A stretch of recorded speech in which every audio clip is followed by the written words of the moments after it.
Certamente vocês não morrerão. Com essa única frase, a primeira mentira na história da humanidade foi pronunciada. Um sussurro carregado de engano, ecoando no jardim perfeito que Deus havia criado. Ali, onde a beleza e a harmonia eram reflexos da obra divina, começou uma jornada que mudaria para sempre o destino humano. A consequência foi inevitável: a morte. Implacável, ela entrou no mundo, trazendo mistério e dor.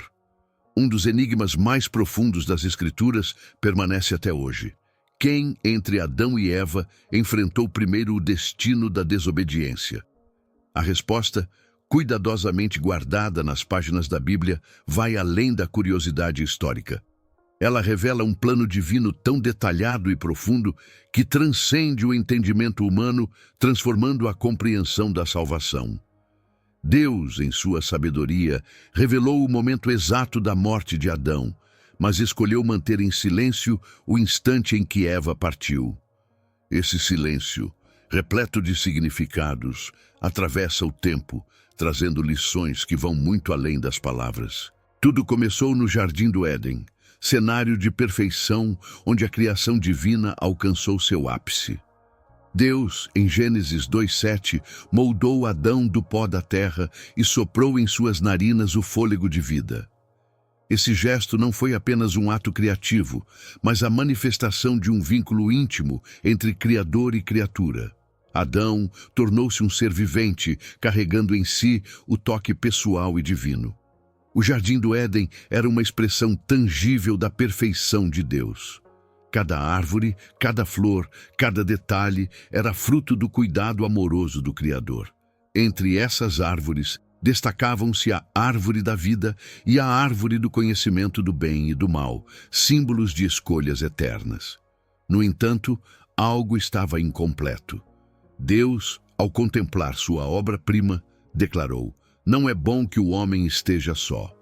Então, realizou o primeiro ato cirúrgico da história, colocando Adão em sono profundo e de sua costela criou Eva. Essa origem singular estabeleceu uma conexão inigualável entre os dois. Ao vê-la, Adão proferiu a primeira declaração poética registrada: "Esta, sim, é osso dos meus ossos e carne da minha carne." A harmonia que os envolvia era completa. Eles viviam em inocência, livres de vergonha, medo ou culpa, em perfeita comunhão com Deus e com a criação. Deus lhes confiou a administração do jardim, delegando autoridade sobre todas as criaturas. Gênesis 1:28 registra a bênção e a missão que receberam. "Sejam férteis e multipliquem-se, encham e subjuguem a terra, dominem sobre os peixes do mar, as aves do céu e todos os animais que se movem pela terra." Em meio a essa responsabilidade, Deus estabeleceu um único limite: não comer do fruto da árvore do conhecimento do bem e do mal. Era um teste de confiança e obediência em meio a um universo de abundância. O Éden era palco de encontros íntimos entre o Criador e suas criaturas. Gênesis descreve Deus caminhando pelo jardim no frescor do dia, sugerindo momentos de comunhão ininterrupta. Adão, em sua função, recebeu a tarefa de nomear todos os animais, exercendo sabedoria e discernimento sobre a criação. Cada nome dado refletia a singularidade de cada ser, e o trabalho, livre de fadiga ou frustração, era uma fonte de alegria. Mas essa harmonia foi rompida. Em um dia aparentemente comum, a serpente entrou em cena. Gênesis 3 a descreve como a mais astuta das criaturas, mas o Apocalipse revela que era Satanás disfarçado. Com habilidade, a serpente dirigiu-se a Eva, começando com uma pergunta enganosa. Foi isso mesmo que Deus disse? Manipulando a verdade divina, ela distorceu o mandamento, tornando-o mais restritivo. Eva, conhecendo o que Deus ordenara, tentou corrigir. "Podemos comer do fruto das árvores do jardim, mas não do fruto da árvore que está no meio do jardim." A resposta da serpente foi uma negação direta da palavra divina: "Certamente vocês não morrerão." As palavras da serpente despertaram desejos em Eva. A árvore era atraente ao paladar, agradável aos olhos e desejável para adquirir conhecimento. Esses três aspectos, o desejo físico, o visual e o intelectual, estabeleceram padrões de tentação que se repetem ao longo da história. Eva tomou do fruto e comeu. Depois, deu a Adão, que em silêncio aceitou. A Bíblia sugere que ele estava presente durante a tentação, mas sua passividade e falta de intervenção são notáveis. No instante em que comeram, os olhos de ambos se abriram, mas não para uma glória divina. Pela primeira vez, perceberam sua nudez e foram tomados por vergonha, culpa e medo. A inocência que os envolvia foi destruída e o som de sua queda ecoou por toda a criação. A história, que começou com um sopro divino, foi marcada pelo peso do pecado, alterando para sempre o destino humano. Os passos de Deus no jardim, que antes traziam alegria e paz, agora geravam temor. O som, que antes simbolizava comunhão íntima e perfeita, tornou-se motivo de terror. Adão e Eva, tomados pelo peso da culpa e pela vergonha de sua desobediência, reagiram escondendo-se entre as árvores que deveriam cuidar. O relacionamento, que fora caracterizado por confiança absoluta, estava quebrado. A vergonha substituía a inocência e o medo ofuscava a paz. Ainda assim, Deus, em sua misericórdia, buscou os dois, chamando: "Onde está você?"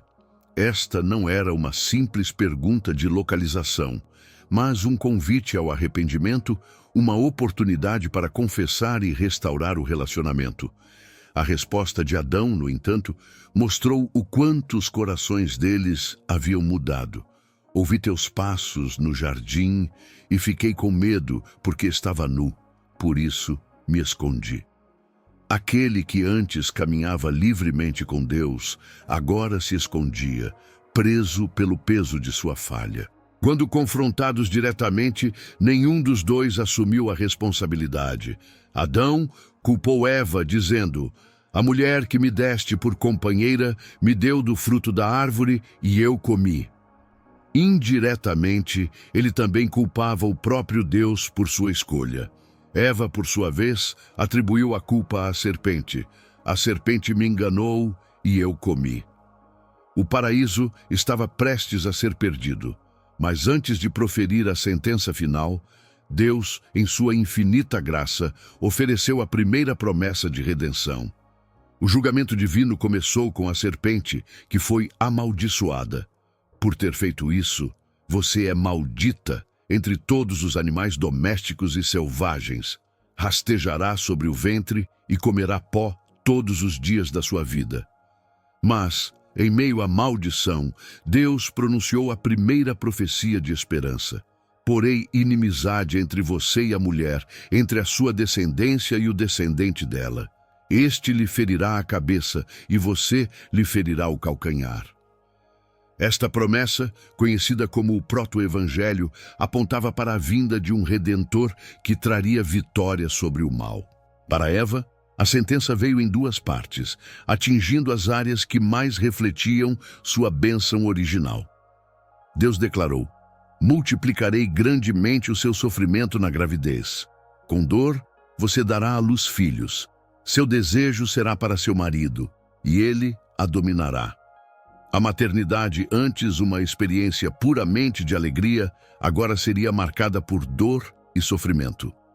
Além disso, a relação conjugal, antes harmoniosa, seria marcada por tensão e desequilíbrios. A punição de Adão impactou diretamente sua conexão com a terra, de onde fora formado. "Maldita é a terra por sua causa. Com sofrimento você se alimentará dela todos os dias da sua vida. Ela produzirá espinhos e ervas daninhas, e você comerá as plantas do campo. Com o suor do seu rosto você comerá o pão, até que volte à terra, pois dela você foi tirado, porque você é pó e ao pó voltará." O trabalho, que antes era uma atividade prazerosa e satisfatória, agora seria marcado por esforço e frustração. Para ambos, a sentença final foi a mortalidade, um destino inevitável que se tornara realidade devido à desobediência. Mesmo no julgamento, Deus demonstrou sua graça. Ele fez roupas de pele para Adão e Eva e os vestiu, um ato que simbolizava mais do que apenas proteção física. Foi o primeiro sacrifício, o primeiro derramamento de sangue, um prenúncio do sacrifício redentor de Cristo. A expulsão do Éden, além de punição, era também um ato de misericórdia. Deus declarou: o homem não deve estender a mão e tomar também do fruto da árvore da vida e viver para sempre. Ao impedir que Adão e Eva vivessem eternamente em seu estado de pecado, Deus preservou a possibilidade de redenção. Querubins e uma espada flamejante foram colocados a leste do jardim para guardar o caminho até a árvore da vida, uma barreira que simbolizava a separação espiritual entre Deus e a humanidade. A vida fora do Éden trouxe desafios completamente novos. Adão e Eva experimentaram pela primeira vez o trabalho árduo e os desafios de um mundo que não mais cooperava plenamente com eles.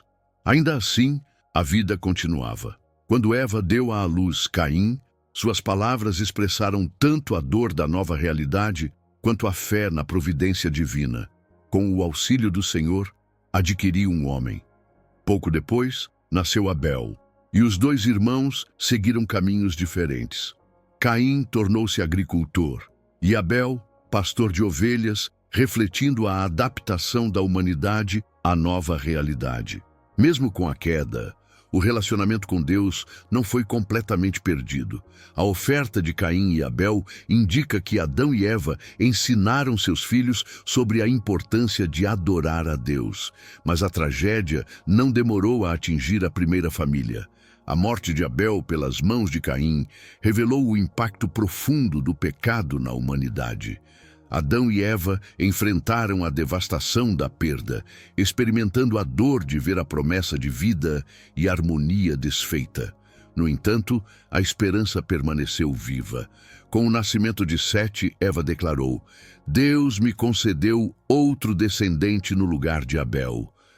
Esta declaração revelou uma fé inabalável na fidelidade de Deus, mesmo em meio às tragédias. Ao longo de sua longa vida, Adão testemunhou o desenvolvimento da civilização humana. Seus descendentes começaram a inovar. Jabal, o pai dos que vivem em tendas e criam gado. Jubal, o primeiro músico. E Tubal-Caim, o ferreiro que trabalhava com bronze e ferro. Mas com o progresso veio também o aumento da violência e do pecado. O mundo que Adão e Eva conheciam no Éden parecia cada vez mais distante. Mesmo assim, havia sinais de esperança.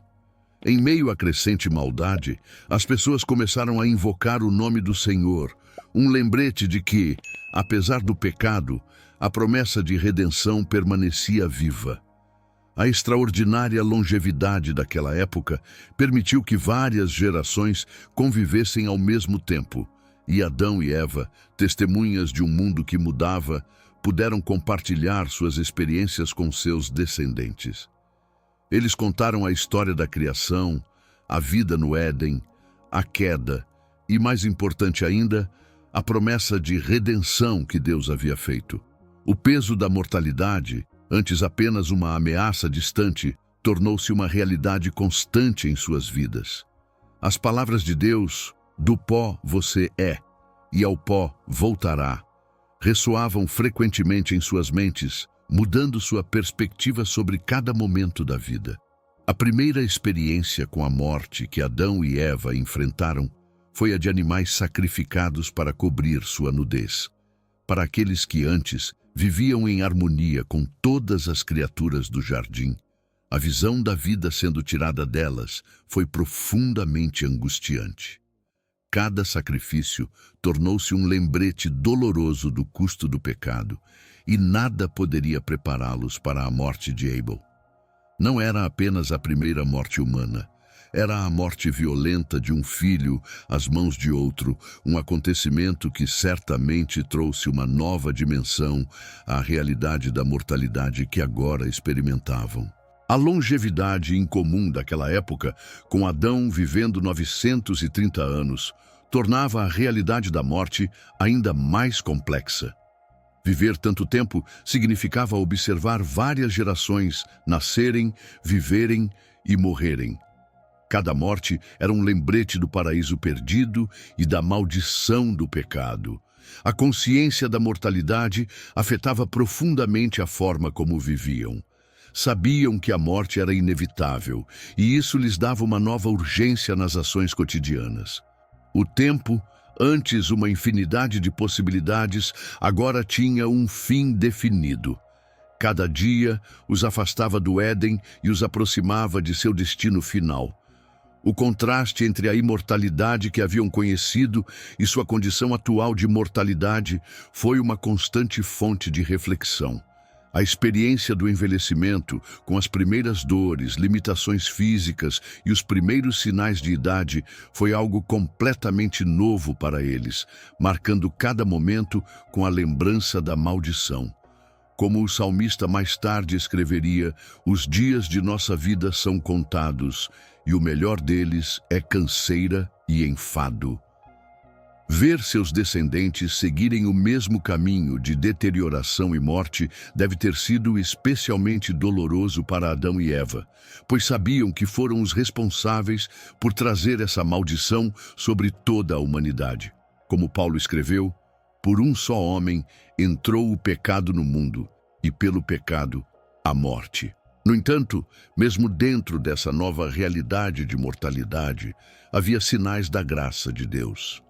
A morte não aconteceu imediatamente, como haviam sido advertidos, mas tornou-se um processo gradual, dando à humanidade tempo para arrependimento e reconciliação.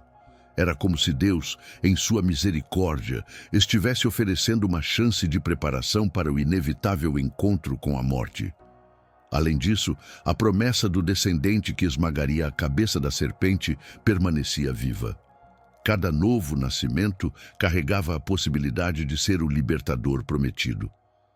A morte não seria a palavra final na história, pois a promessa de redenção estava sempre presente. Quando Eva deu à luz Caim, sua exclamação, "Adquiri um homem com o auxílio do Senhor", refletia a esperança de que o filho pudesse ser aquele prometido. O nascimento de Sete, após a tragédia de Abel, renovou essa possibilidade.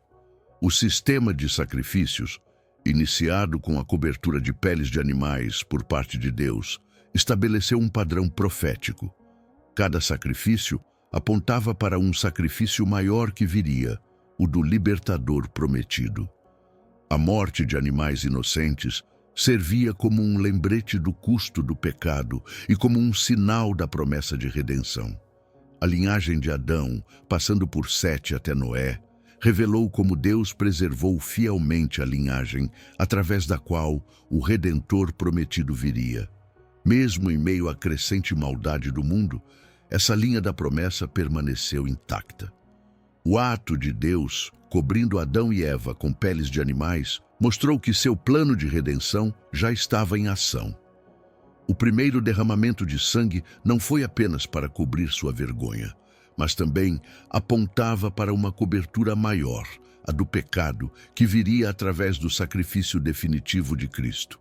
A expulsão do Éden, embora dolorosa, carregava um elemento de misericórdia divina, pois impediu que Adão e Eva comessem da árvore da vida em seu estado caído. Dessa forma, Deus os protegeu de uma eternidade separados dele. A morte física, paradoxalmente, tornou-se um caminho para a libertação da punição divina, contendo em si uma semente de esperança. A dor do parto seria seguida pela alegria da vida. O trabalho árduo os protegeria da ociosidade e do pecado maior. E até mesmo a morte, a última inimiga, seria um dia derrotada pelo descendente prometido. Essa promessa de redenção moldou toda a história subsequente. A humanidade agora vivia entre duas realidades: a memória do paraíso perdido e a esperança do paraíso restaurado. Cada geração passava adiante não apenas a história da queda, mas também a promessa da restauração vindoura. As tradições e os relatos históricos, como os encontrados no livro dos Jubileus, e na literatura apócrifa, falam de um profundo arrependimento de Adão e Eva após a queda e de seu reencontro no Monte Arafat, após terem sido separados ao saírem do paraíso. Também há tradições cristãs antigas que sugerem que Adão foi sepultado no mesmo lugar onde, séculos depois, Jesus seria crucificado, carregando um simbolismo poderoso de redenção. Textos islâmicos preservam tradições sobre os primeiros pais, incluindo seu arrependimento e reconciliação. As escavações arqueológicas na Mesopotâmia revelaram diversas histórias antigas de criação e queda que compartilham semelhanças com o relato bíblico. A epopeia de Gilgamesh, por exemplo, contém elementos sobre a perda da imortalidade que ressoam com a história de Adão e Eva.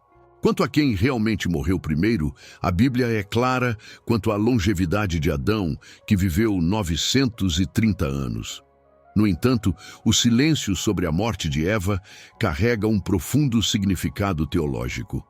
Algumas tradições judaicas sugerem que Eva morreu 6 dias antes de Adão, mas a questão mais importante não é quem morreu primeiro, mas o significado teológico de suas mortes e o impacto delas sobre a história da humanidade. No plano divino de redenção, a morte de Adão e Eva representou o cumprimento da advertência divina proferida no Éden. No dia em que dele comerdes, certamente morrereis. Embora a morte física não tenha sido imediata, a morte espiritual ocorreu no exato momento da desobediência. A história de suas mortes, portanto, estabeleceu um padrão para toda a humanidade, como Paulo mais tarde explicou. Assim como em Adão todos morrem, também em Cristo todos serão vivificados.